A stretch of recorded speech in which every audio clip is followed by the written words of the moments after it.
ఆల్మట్టి డ్యాంలో వినియోగంలో చూపెడుతున్నారు వాళ్ళు. మాకు వచ్చిన 21 టీఎంసీ మేము ఇక్కడ వాడుతున్నామని చెప్పి. ఆ 2 ఎగువ రాష్ట్రాలు వాడుతుంటే ఇక్కడ వచ్చి మనకు వచ్చినటువంటిది బాజాప్తా, అది కూడా ట్రిబ్యునలే కదా, బచావత్ కూడా ట్రిబ్యునలే కదా. ఆ ట్రిబ్యునల్ తీర్పు ద్వారా వచ్చిన 45 టీఎంసీ నువ్వు ఎందుకు ఆపుతున్నావు ఇప్పుడు? ఇది రాష్ట్ర ప్రభుత్వమా? అసలు ప్రభుత్వం ఉందా? నిద్రపోతున్నారా?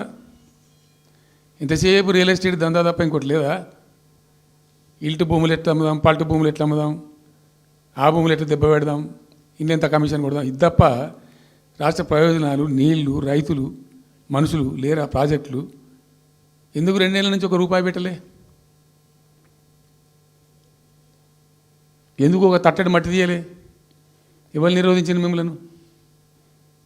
ఎవరు అడ్డుపడ్డారు మీకు? ఎవరు కట్టేసారు మీ కాలను?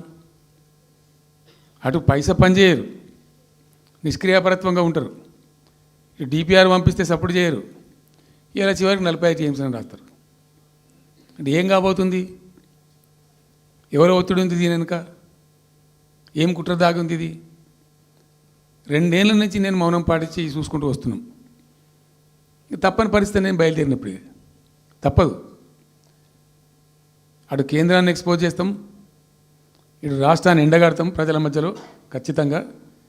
ఇలా మొత్తం విస్తారంగా మాట్లాడినాం, చర్చించినాం, చాలా పెద్ద ప్రజా ఉద్యమానికి శ్రీకారం చుడతాం.